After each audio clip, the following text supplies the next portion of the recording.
Hello, hello, hello there, everyone. Patricia Hayes here with our Coffee Time Career Chat, traditional edition. This is our regular Wednesday edition of Coffee Time Career Chat. And I am your host, Patricia Hayes. I am an executive advisor, coach, and authentic networking strategist.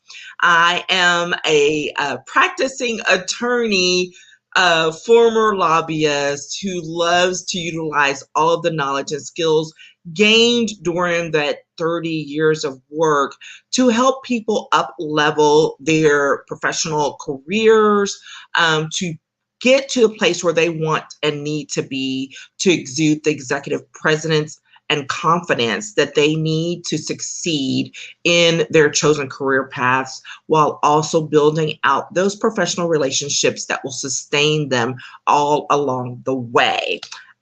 Hello there. I am so glad to be here with you after jaunting across the country, getting my daughter to her chosen university. And so I am back. And at the same time, we are starting a new series. We had a great time with the previous one. I highly recommend for you to go check it out. Now we're starting a new series, and it's on self-advocacy. And this is one of those things that I feel really strongly about. So we're going to see how it goes, because I really think it's very important for people to speak up for themselves all along their personal and professional career paths. It's not always pleasant. It's not always juicy and fun, but it is absolutely effective for the long term. So we're starting this series. It's going to be about 3 or 4 weeks long, talking about self-advocacy and your professional development and how bravery and courage play into that. This week, we're starting off with simply doing it scared. Literally, it doesn't matter what it is, but do it scared. That's what we're talking about here. And I'm going to encourage you to do 3 different things here before we're all done. To engage in some reflection, to address some realizations, and then ultimately, what action are you going to take moving forward as a result? And so for reflection time, I thought about how when I was starting out, how I traveled to each of my universities that I was, seeking to start at, how I traveled alone, no parental support, no friend to come do the road trip with me. I did it by myself.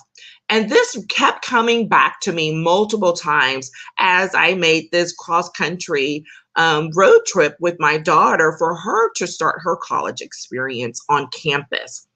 And I was just reflecting back to how I didn't have that. My parents were working. They off days to come sit in a car and then go, walk around campus. I did orientation alone twice, actually maybe 3 times even, because when I first went away to college in Tennessee, that was the first time. I didn't know anybody. I think family friends had connected me with someone else who picked me up from, I don't know, the bus station or the airport and dropped me off at campus. Like, that is how that happened. And then how when I transferred into UT, how literally the same thing happened. I did my orientations, my explorations, all of that I did alone. I think I may have even brought my baby sister along for the ride one of those times, because that was going to be the first time for me to drive a little bit of a distance, and I was kind of scary about that. And I'm just thinking back to all of these opportunities, all of these things where, I was scared to death, but I did it anyways, because, I had some motivation. I had some reasons and rationales for what it was I wanted to do. And I knew that it required me to move forward, even if I was uncertain or scared about what was going to happen. And so as I thought about this, I had this, I shared this reflection with my law school roommate, who I had the opportunity to spend lots of time with over the last couple of weeks. And we had similar stories. Hers was definitely different from mine.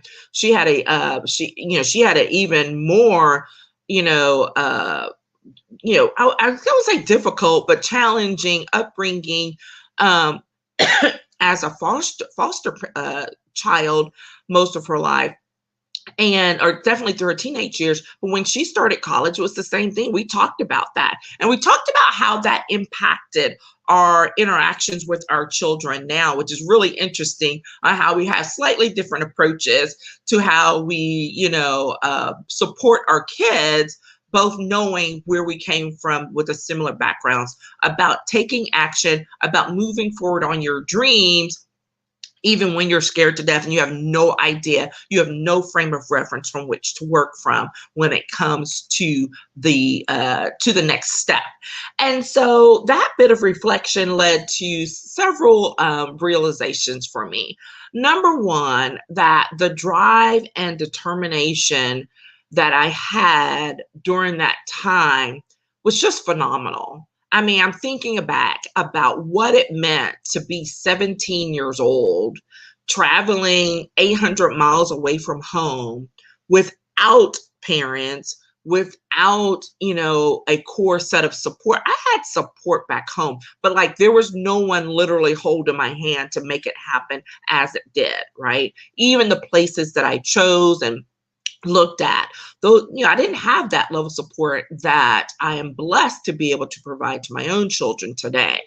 And how that has fed into how I approach my work, how I approach my engagement in my community, how I approach how I interact with my own family and with those things that need to be done. And that is with that same drive and determination of, I may not know what's next. I may not have all of the answers. I probably don't have any of the answers, but that's not going to stop me. And I'm definitely going to be scared to death along the way. Maybe a little less scared these days about certain things. It takes an extra level of something to really scare me. But that doesn't mean it doesn't happen, right? I still have those moments of feeling very like wonky, out of place, intimidated. I'm like, oh my God, what am I thinking? Who am I to try to do this? And then kind of getting up over myself and saying, you know what, we got to move forward. This has got to happen because I have a dream. I have a goal. There's something I'm seeking to take action on. And so that internal drive and that determination to make it happen continues to feed that. Now I've learned to support that now with coaching, with professional support from other organizations, from people within my network, right? But that is a process that has built up over the years. And it's one that I highly encourage people to put in place as a resource very early on. Even as you start off in college, as you start off as a new professional, when you're first out of college, whatever it is, to learn to take those relationships that you have and to package them in a way that can help you be a support to others while also gaining support from others. So, because you never know when there's another Patricia coming along who doesn't have, that parent or that support network to help them get to the next piece in a very real way. Now, I want to be very mindful, because I had lots of people back home who were very supportive of a group of us in our local church and our community. So I don't want to say, I'm not one of those, pulling it up by my bootstraps kind of kid. I'm not even going to tell that lie. That is not true. However, when it came to the mechanics of actually getting stuff done and doing it, there was a lot more of that internal drive that drove that, rather than someone saying, hey, go do this. I do have a couple of folks, I call them my second moms or whatever, that were very good at pushing me along the way, especially when I got off course and had some difficult times. But ultimately, it still means that I had to be the one willing to get up and take action and do what was necessary to take the next step. Which gets me to my second point, which is that realizing that in order to do it scared, in order to stand up for yourself and push forward, you have to also be willing to fail. And that is something that's really difficult for people to do because it has such a negative connotation. We all want to be winners. No one wants to be the failure. No one wants to come in second. Everyone wants to be first. And here's what I tell people professionally. I'm like, you know what? Being one comes with a whole lot of other responsibilities and issues that come as a result of it. I said, but you forget sometimes there's a lot of power in being number two. And I'm serious about that because it's true. It doesn't mean you are a failure, right? That is the distinction that we must always learn, is distinguishing the act from the person. And so if you did not achieve a goal the way you thought, or coming out, quote, on top, does not mean that you personally are a failure. It means that what you just tried to do didn't happen, and maybe we need to go look at how to do it a different way. Okay? So continuing with that thought with me starting off with school, I mean, my first year of college was all over the place. It was all over the place. I came home. I didn't know what in the world I was going to do. And I had never experienced, quote, failure in that regard. But with some support and the willingness to acknowledge that I am not that action, got back up and made it happen. And I believe strongly that all of those experiences absolutely fed into my ability to continue forward with my dream, to go to law school, to be an advocate, and to grow, because it was never a done deal all along the way. I had to work and work hard in order to complete it. But I know and recognize all these decades later that those experiences absolutely fed into who I am now, and the willingness to go after those things that other people may think, are you crazy? Why are you doing that? It's okay. You have to be willing to fail. You have to be willing to take risk and chances on what it is you're doing if you really want to get to the next level. There are always stories. No one believes them, but if you go and do your homework and your research, most of these large organizations and these popular, business people, they did not just get there overnight. There were lots of failures. There were lots of dips in the road along the way.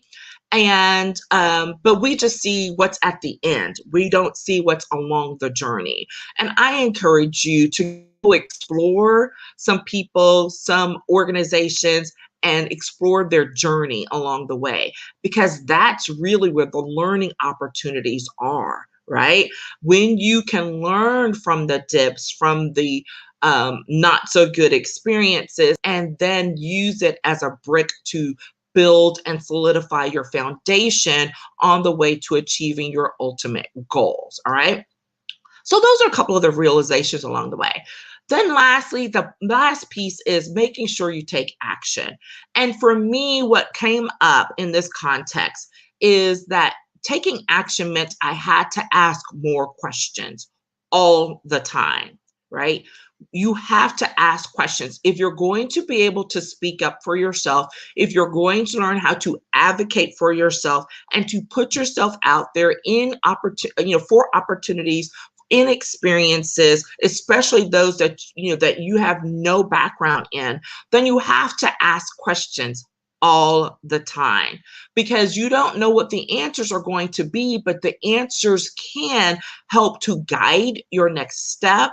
It can help you to avoid a pitfall, but depending on what the answers are, but it gives you information to make an informed decision. That's the key to asking questions. Some people don't like to ask questions. They think it's going to be bothersome, or they think it's going to make them look stupid. Here's the thing. There's really and truly is no stupid question, right? It's not that it's a stupid question. Maybe you weren't listening when it was answered the first time. That happens sometimes. So that may, be lacking in some depth there. But really and truly, asking questions are an important part of growth, because even if it's a question that's been asked and answered, you learn from that, which is, I need to pay better attention, right? I was just watching one of the food shows the other day. Love to watch those. And it was a competition, and there was a young lady who was really getting overwhelmed and kept asking questions along the way, even though it was kind of a speed round type of thing. And they kept saying, pay attention, listen, right? And that was one of those things that she had to learn throughout the experience, is because sometimes you may have the opportunity to ask questions and it's appropriate. Other times it may not. It may detract not just from your growth, but from someone else's. So it doesn't mean don't ask the questions. It means pay closer attention so that you can ask the right questions at the right time, as opposed to asking it just because you're not paying close enough attention to begin with, right? Always something to learn. Always something to learn, right? Helps you with your focus, helps you to make informed decisions, right? Helps you to hopefully avoid some pitfalls, or maybe to say, hey, that was rough. How can I not do that again? So those are the points that I wanted to point out to you when it comes to this self-advocacy and doing it scared, right? Taking the time to reflect on where you've been, what you've done, acknowledging for yourself those times when you've had to do something scared, when you didn't have the answers, knowing that you do have the drive and determination and the willingness to fail. It's really important. Coming to that realization is super important, so that you can then take action in the way that you need to, which includes asking more questions so that you can move forward in an informed manner, in a way that will support your growth and help you to achieve your long-term goal. All right. That's it for today. I would love to get your input on this. Don't hesitate to reach out to me in the DMs or an email or in the comments. All right. Take care, and I will talk with you again soon. Bye-bye.